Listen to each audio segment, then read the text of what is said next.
അങ്കമാലിയിലെ NDA സ്ഥാനാർത്ഥി പ്രോമി കുര്യാക്കോസാണ് നമ്മോടൊപ്പം. എങ്ങനെ കാണുന്നു തെരഞ്ഞെടുപ്പിന്?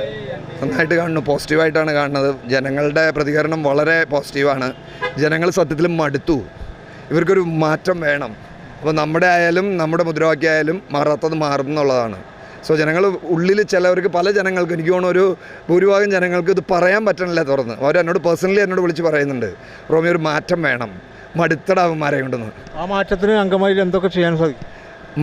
മാറ്റം ഞാൻ പറഞ്ഞല്ലോ, നമുക്ക് അത്യാവശ്യം ഇവിടെ നടക്കേണ്ടതെന്ന് നമ്മുടെ ബ്ലോക്ക് മാറുക എന്നുള്ള. ഇന്ന് കേരളത്തിൽ അങ്കമാലി കൂടെ കിടന്നു പോകണം, അങ്കമാലി കാലടി കൂടെ കിടന്നു പോകണം എന്ന് പറയുന്നത് പലർക്കും ഒരു ഭീഷണിയായിട്ട് മാറിയേക്കാണ്.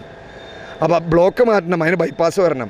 ഒരു പ്ലാൻ പോലും കൊടുത്തിട്ടില്ല. നിങ്ങൾക്കറിയാമോ, കഴിഞ്ഞ 20 വർഷമായിട്ട് അങ്കമാലിയിൽ നിന്ന് ഒരു പ്ലാൻ, ഒരു പ്രൊജക്ട് റിപ്പോർട്ട് പോലും കൊടുത്തിട്ടില്ല.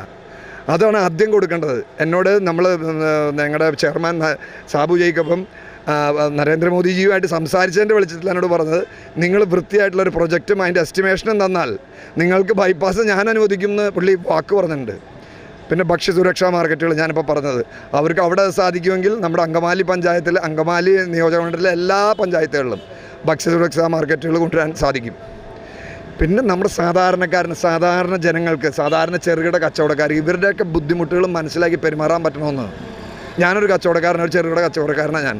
അപ്പോൾ അവരുടെ പ്രശ്നങ്ങൾ മനസ്സിലാക്കി, വീട്ടമ്മമാരുടെ പ്രശ്നങ്ങൾ മനസ്സിലാക്കി, ഇതൊക്കെ മനസ്സിലാക്കി പെരുമാറുക എന്നുള്ളത്, അല്ലെങ്കിൽ അവർക്ക് വേണ്ടി നിലനിൽക്കുക എന്നുള്ളതാണ് എൻ്റെ ലക്ഷ്യം. വികസന മുന്നേറ്റമാണ് എൻ്റെ ലക്ഷ്യം. അപ്പോൾ ഒരു യുവ നേതാവ് കൂടിയാണ്. ഞാൻ ഒരു രാഷ്ട്രീയ ചോദ്യം ചോദിക്കുകയാണ്.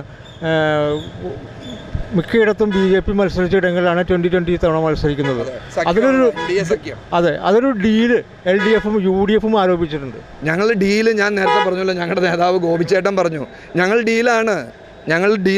നിങ്ങൾ പറഞ്ഞ ശരി, ആ ഡീല് ഞങ്ങൾ ജനങ്ങളായിട്ടാണ് ഞങ്ങളുടെ ഡീല്. ജനങ്ങൾക്ക് വേണ്ടി, ഞാൻ പറഞ്ഞില്ല, ഇവിടുത്തെ അടിസ്ഥാന ജനവർഗ സാധാരണക്കാർക്ക് വേണ്ടിയിട്ട് ഞങ്ങൾ ഡീലിലാണെന്ന്. അവരുടെ പ്രശ്നങ്ങൾ, അവർ സഹിക്കേണ്ടി വരുന്ന ബുദ്ധിമുട്ടുകൾ ജനങ്ങളായിട്ടാണ് ഡീല്. വേറെ ഡീലിനെ പറ്റി എനിക്ക് അറിഞ്ഞൂടാ. ഓക്കെ, എല്ലാ വിജയാശംസകളും. Thank you.